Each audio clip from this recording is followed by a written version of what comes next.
Crystal here, Willow Valley Farm, Health Inspired Homesteading. We are going to put together dough for sourdough bagels. So the first step is obviously it's going to be to assemble all of our ingredients, get the dough put together. All the rest of the work happens during the day without any intervention from me. You'll have to excuse the racket of the children in the background. That is the reality of my life. So I have all of my ingredients here. We have einkorn and hard red or hard white wheat that we're going to be using for the flour. Water, salt, starter that was fed to the amount that I need. Tools that I use, and butter. I just realized I don't have my maple over here, but I will add maybe maple or honey or something to sweeten it a little bit. The recipe will be in the caption. So first thing we're doing is grinding our wheat, which this is going to be a loud process, so I will mute the video during the grinding. And I use a Mockmill 200, and I actually need to change it back to the finest grind because I have been making cream of wheat on the coarsest grind. And test it out.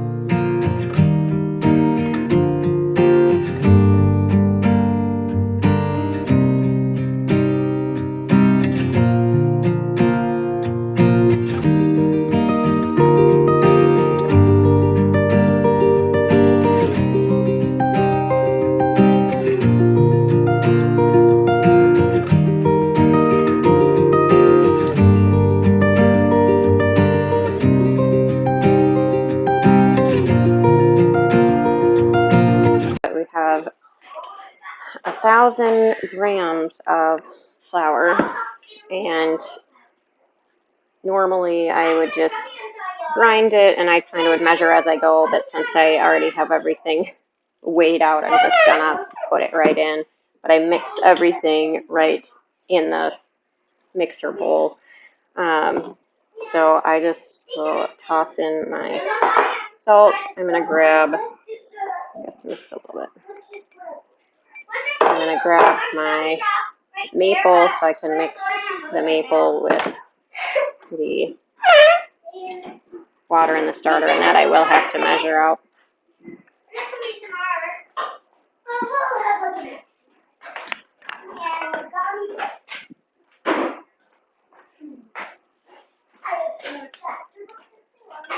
Alright. So I put all my wet ingredients together. So I got water, and I throw in about 40 grams of whatever sweetener you choose. With the sweetener, doesn't have to be super precise. It's 41 grams, it's fine. And then this was already pre-measured. This is starter I fed last night. It kind of looks like it started getting away on me, but this is 250 grams of starter. So this is a double batch of bagels because in my house, you gotta go big or go home. So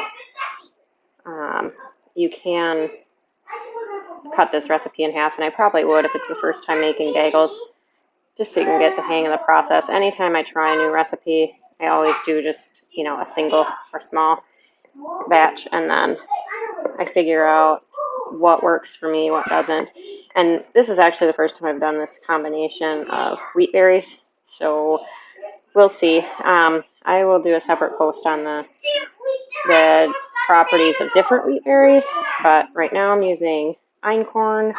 I use that mostly for the lower gluten, and it's one of the only non-hybridized wheat berry. Has a very neutral kind of sweet flavor. And then hard white wheat also is a very neutral, not heavy, weedy flavor, and I like that for bagels. But neither of them have the gluten structure of a bread flour or a hard red wheat. So the dough is going to act a little bit different. It might not be as fluffy and lofty and soft, but we'll see. Bagels are a little bit more forgiving, but I'm using a dough whisk to incorporate all of this starter into the water. Sometimes with the whole grains, because it's all fresh milled, they are thirstier, and so occasionally if I have a really heavy dough, I might have to add a little bit more liquid, but I try to stay sort of standard at the beginning.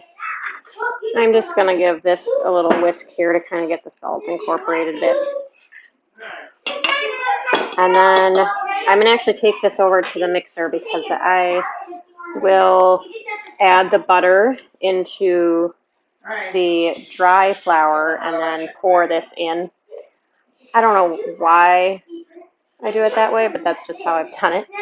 So I will move everything over there and we'll go get mixing.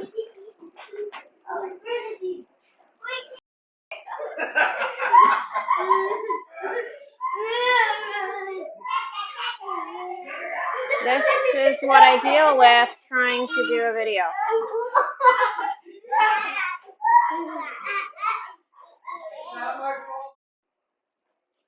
Alright guys, so we are over at the stand mixer. I have the flour and salt in the mixer bowl here. I'm going to add my butter. Like I said, I don't know how I came about adding the butter into here versus, I don't know, some other way. But you could also use oil if you don't have butter, but butter is usually my go-to.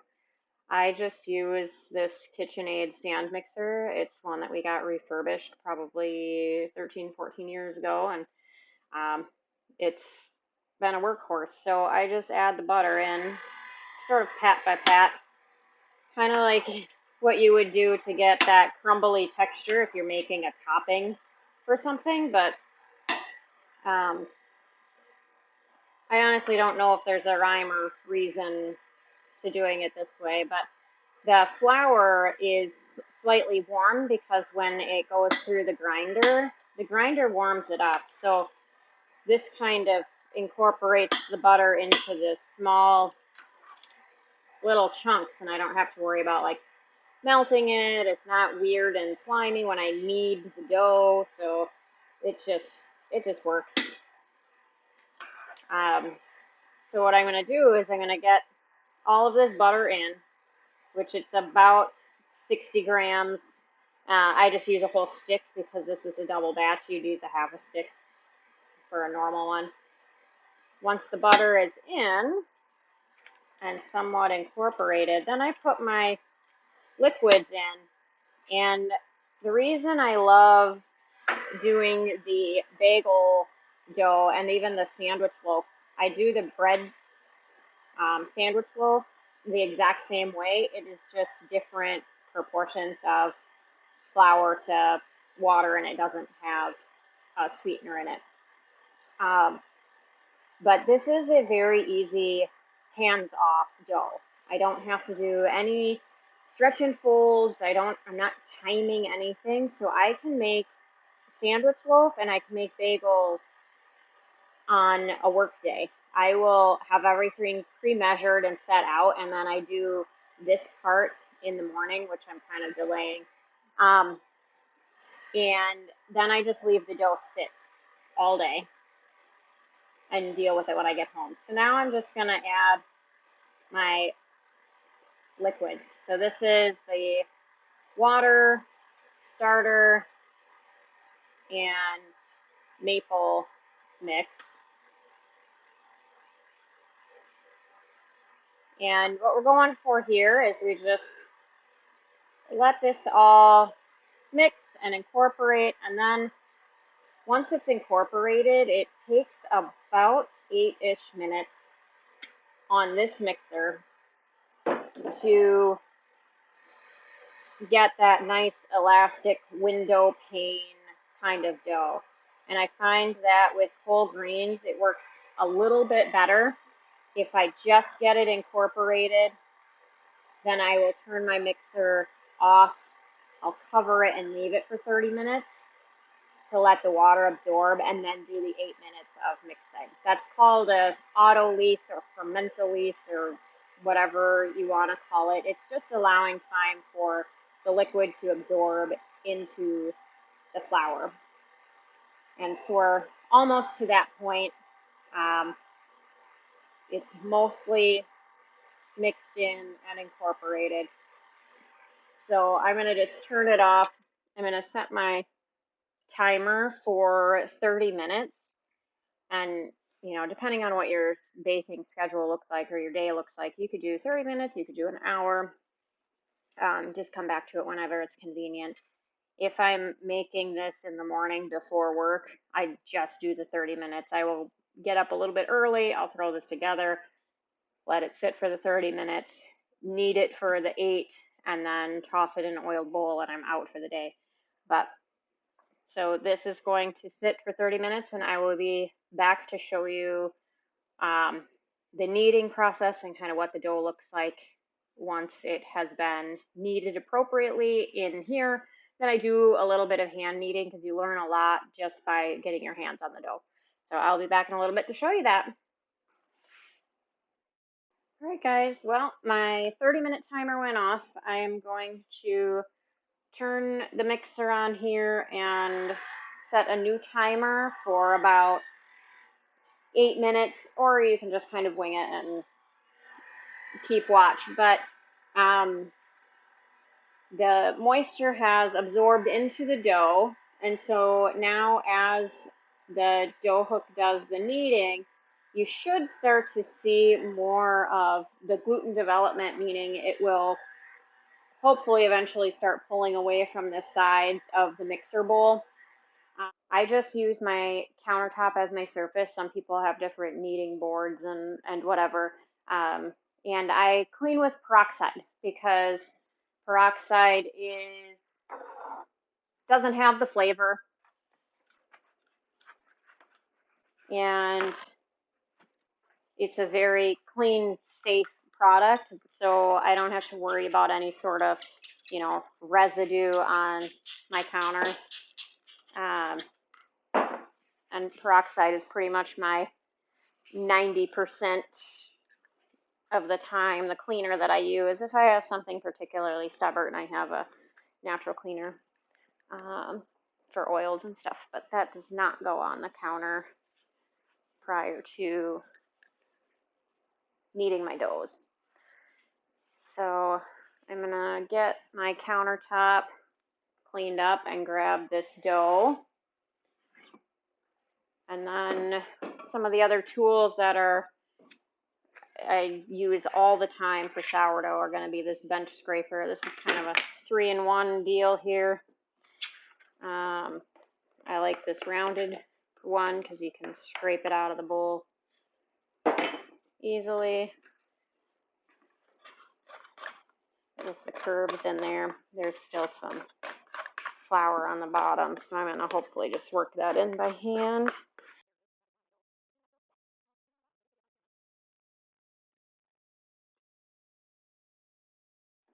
That's a little wet on that side yet. So I'm going to try to get some of this flour on there.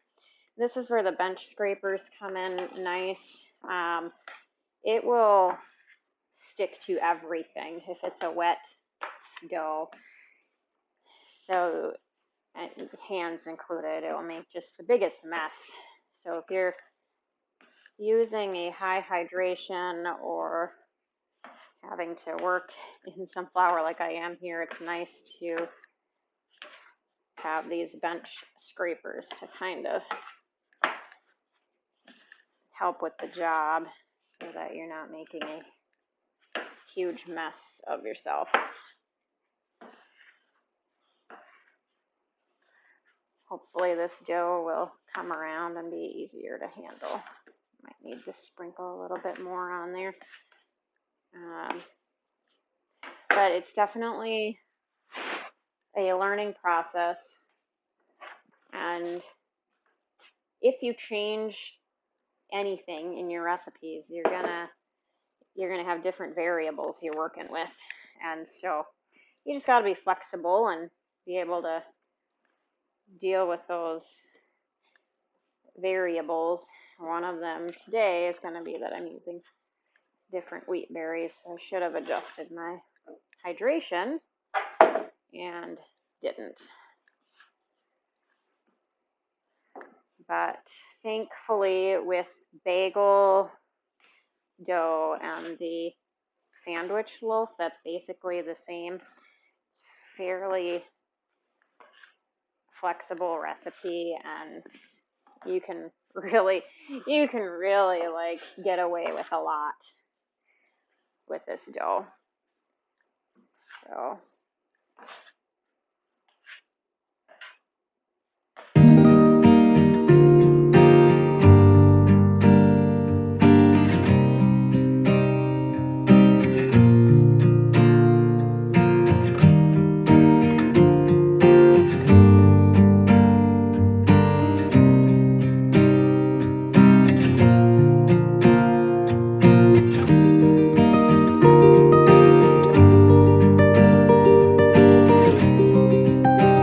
with this dough being 1,000 grams here, this is enough to make 2 sandwich loaves if you were to make bread.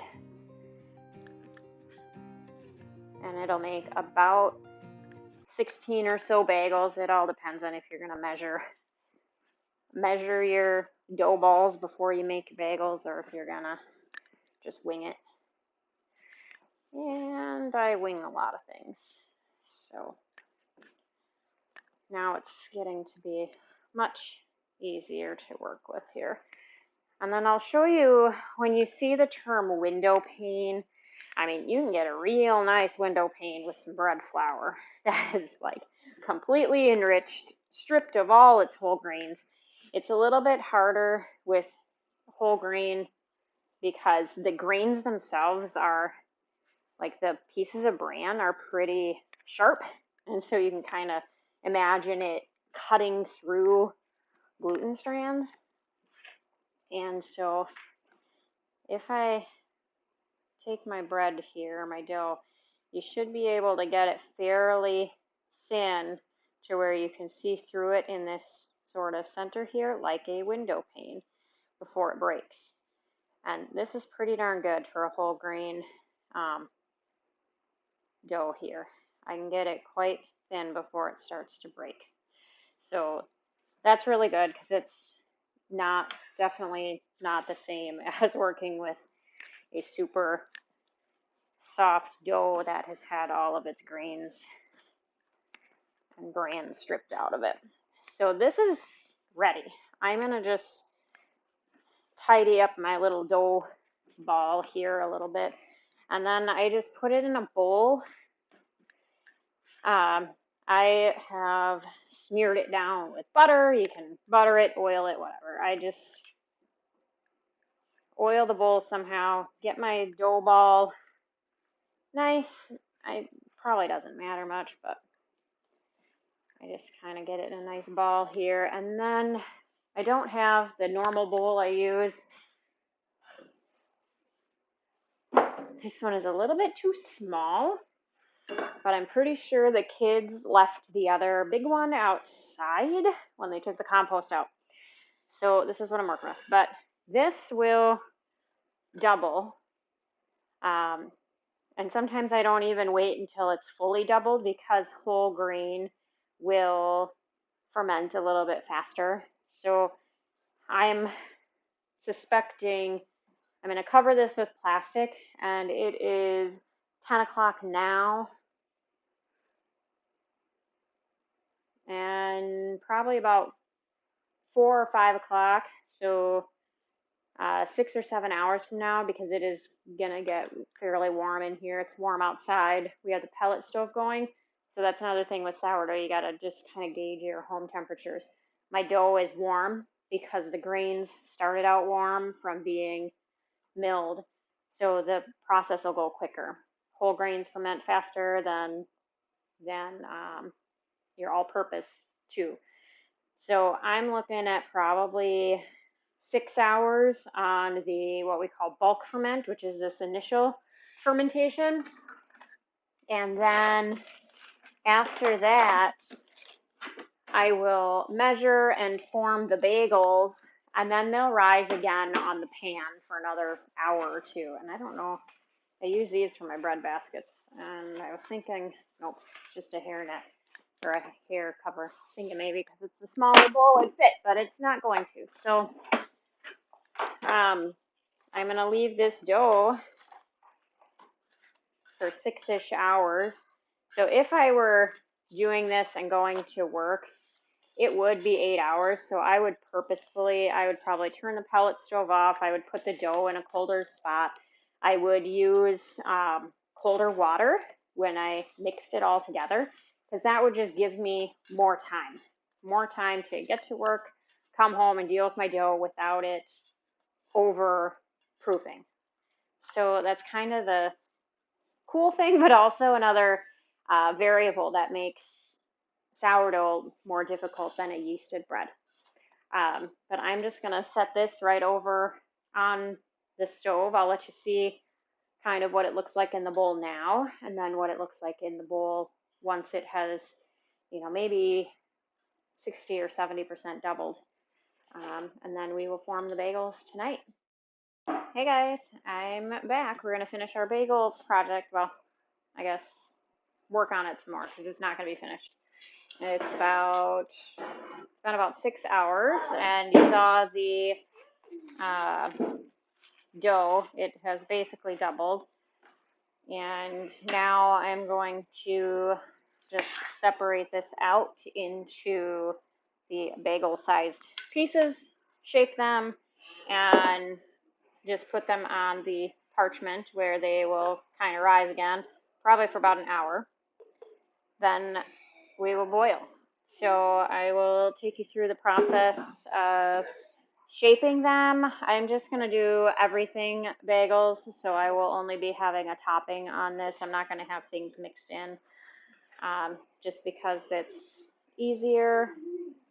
And sorry about the weird technology glitch again. That's obviously a problem I have. But we are going to shape these bagels. I am going to weigh them out to about 130 grams a piece. That gets approximately 16 bagels. Sometimes I'm not very precise, and so it's not amazingly even. But I'm going to go ahead and get all these measured out. And as you can see, I just used this kitchen scale. I'm going to toss these all aside, and then once I have them all measured out, I will come back and show you how I do the shaping of the bagels. There's a bunch of different ways you can do it, but I just have the way that I do it. So I will see you back when I have all of these 16 bagels measured up. All right, so we're back. I've got 17 bagels, not 16. So, like I said, not precise, but they are pretty darn close. When I am shaping the bagels, what I do is kind of like turn it inside out onto itself, almost like if you were shaping a dinner roll, and it keeps the outside a little bit taut and sticky and pulls the surface tension onto the surface of the ball here. And then I will turn it over, and I keep my hand touching the counter as I kind of do this circular motion, and it just gives a little more surface tension there. And then you have a nice tight ball. And then to get the hole, you gotta make sure to flour your hand, but I will just make a hole there, and then I have a spot on the counter that I will keep floured, and then the other spot not floured, so it will stick. And then I will spin it around a little bit to kind of expand that hole a bit, and then set it on the parchment paper. So it's a pretty simple process once you get the hang of how to make them. This dough, because it was kind of softer, higher hydration dough to begin with because of my changing the wheat berries, it's gonna be a little bit harder to work with these bagels because they're gonna have more slack when I'm trying to get them off the parchment paper and into the boiling water. But sometimes to kind of remedy that, you put them in the refrigerator to firm it up a little bit. Some people also just kind of make the bagel hole a little bit bigger just by kind of doing that. There's really no right or wrong way, I don't think, anyway. Biggest thing is just getting the surface tension, and then get that kind of started there and really tighten it up. And then they will sit on this parchment paper for, about an hour, sometimes two. This will probably take less because I think they're a little bit overproofed, so I'm not going to wait as long. But I will then get my boiling water ready. So these will just hang out. I'll have my boiling water ready, and that'll be the next step. So I will see you guys back when we are ready to boil these bagels. Alright guys, so I realized that you couldn't see in the other part how I did the bagel shaping. So I'm going to try to be a better videographer and actually let you see what I'm doing. So I'm kind of turning the dough ball in on itself, similar to making a dinner roll. And then I turn it over onto the counter, keep my hand nice and planted firm, and just kind of swirl it in this motion. And it's on a tacky counter, there's no flour. So it creates this nice tight ball with surface tension. And then I flour my hand to make the hole, get a little bit of flour on the bottom, and then kind of in this different area, not where I had it tacky because you need it to catch there. I'll move it out of the way a little bit.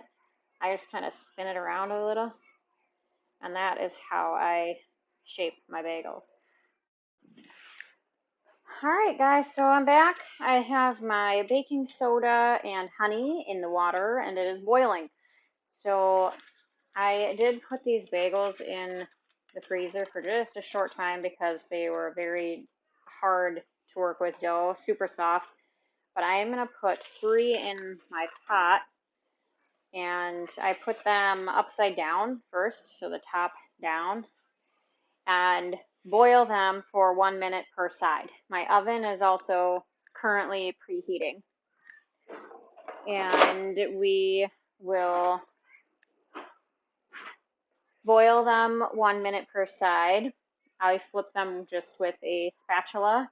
When I scoop them out of here, I'm going to set them on this piece of parchment paper until they're cool enough to touch, but still wet.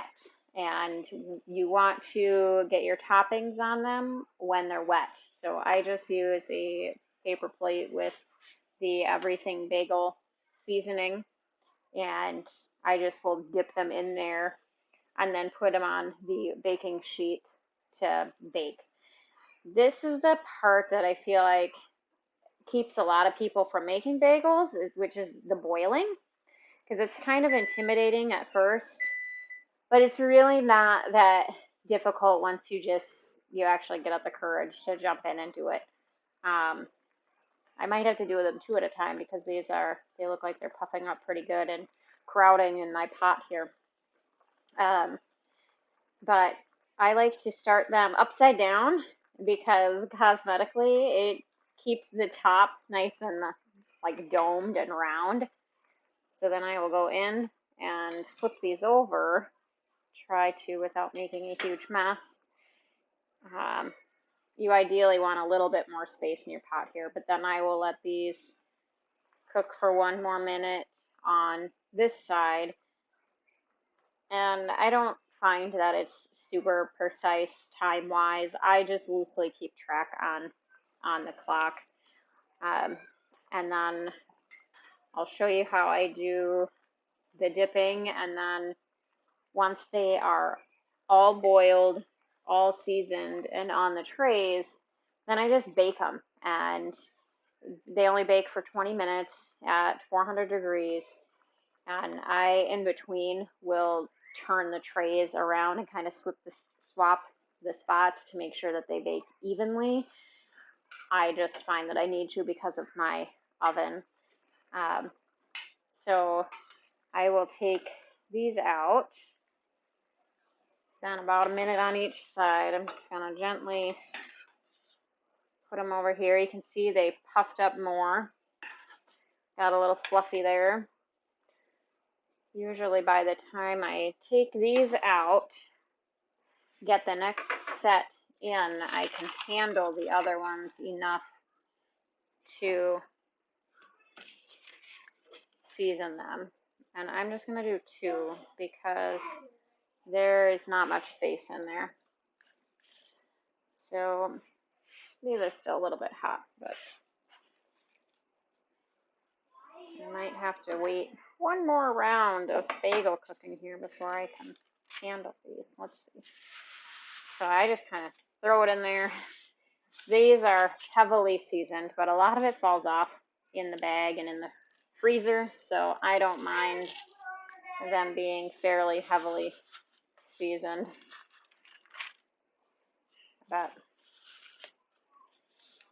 And I've just been using the bagel seasoning from Aldi. This one today is the Asiago flavor. See if I can. So takes some multitasking, but the first time you get through it, it's not too bad. You kind of get a system down that works for you. But they are so much better than store bagels, and so I really love making them. And just knowing that you can eat a bagel and not feel super guilty about what you're eating because they're not really bad for you. Evelyn, no ma'am. No ma'am. No ma'am. No ma'am, you may not. I'm in the middle of trying to show people how to make bagels. So it would be great if you weren't running around the kitchen. There's not much you can help with right now, honey, because this is all very hot. So I'm going to just continue to boil and season these bagels and throw them in the oven when they're ready, and I will show you the end product once we're done. But it's a fairly easy, quick process. You just kind of repeat the thing. So I'll see you back in a little bit. All right, so bagels are done and nice and cooled so I can handle them. And this is what they look like. I am holding this phone, so it's awkward video. But they are a soft bagel that is really good for like sandwiches. I don't like a super chewy bagel, so they are a slightly chewy but mostly soft bagel. And I hope you guys give it a try, and I will have the recipe and the instructions down in the description. And if you enjoyed the video, be sure to subscribe.